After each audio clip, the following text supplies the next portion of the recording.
The Differences Between the North and the South by Sara tevis and Olivia Gall. Geography of the North. In the north, they had cold winters and warm to mild summers,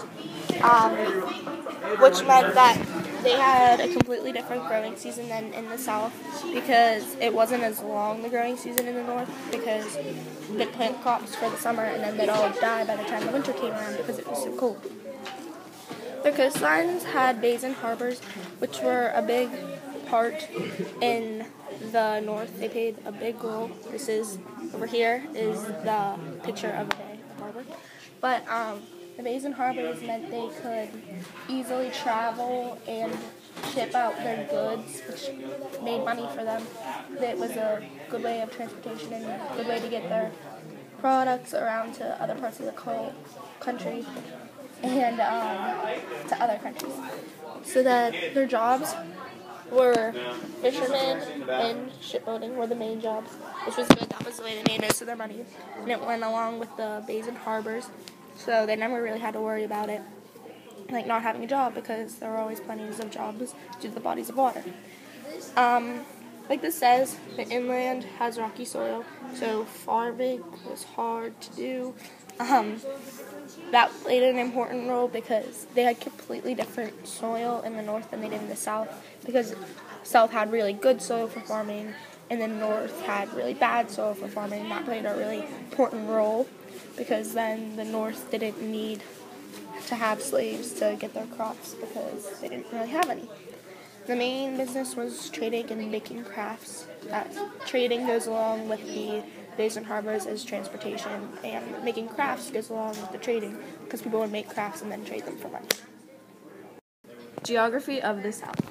The South had a completely different geography from the North. This climate in the South, they had mild winters, which was a lot different from the North because the North had very, very cold winters. And another big difference is their summers were really hot. They were tiring. They were very, very warm.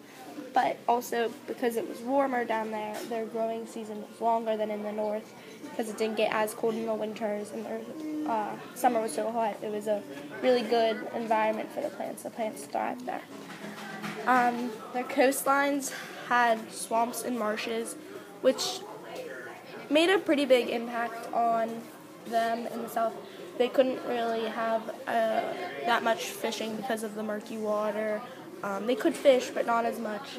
It was hard to transport through the marshes because of the grass and things like that. They did have jobs as fishermen, although they weren't very common. They also grew rice, sugarcane, indigo, tobacco, and corn. That was a huge, huge part in the South. It was very important. Farming was a big, big part of the South. They had the perfect environment for growing crops. Also, they grew cotton. That played a huge role because cotton required a lot of attention and work. That way, they would have many slaves to gather up the cotton, which they didn't have in the north. So, as you can see, the cotton and the farming played a huge role in the Civil War. The rivers lead to towns inland, so if you traveled through one of the rivers, you would eventually end up further inland. The just freaking went away.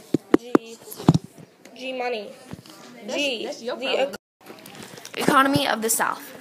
Their economy was based on agriculture. The slaves worked on the plantations. Whites in the South made money from the land. The nickname of the South was the Cotton Kingdom. The slaves worked with the cotton. Slavery increased because the cotton spread west. And right here is a picture of the slaves working in the plantation.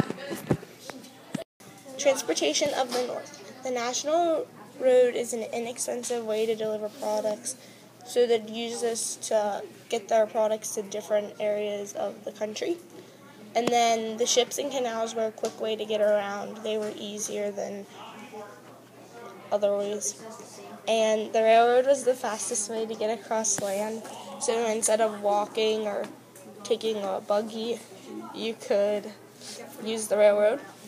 This is a picture of the railroad, well, a train, and this is what they'd use to get around quickly. Transportation of the South. The southern rivers made water travel cheap and easy to access because there were so many of them and they were so long that it was really cheap and they were easy to get to. And an example of one of the rivers would be the Mississippi River.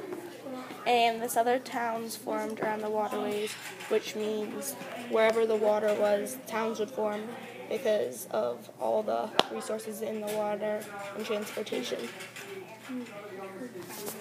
This is a picture of one of the ships they would have used.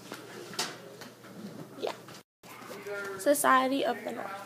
The North was considered Maine to Iowa, and the black Northerners, they were free, but they were still treated unequally and discriminated against. But they worked as laborers and servants. And most white Northerners lived on farms. The children were expected to help with their family with the farming and harvesting, and the cities were next to factories or railroad tracks. So that way where most people would go to make their money with their jobs, that was where the cities were, or where there was easy transportation, that's where the cities were. This is a picture of what a farm would have looked like back then. Yeah. Society of the South. The South was considered Maryland down to Florida and west to Texas. The black Southerners, they were skilled craftspeople or servants. Some were minority free. The slaves were cooks, carpenters, nurses, maid or nannies, and blacksmiths. They mostly worked in the fields, however.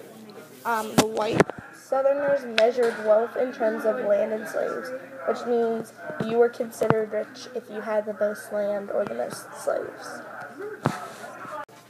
This is a picture of what a blacksmith's office would have looked like back then. And those are the differences between the North and the South before the Civil War, by Olivia Gall And Sara, tevis.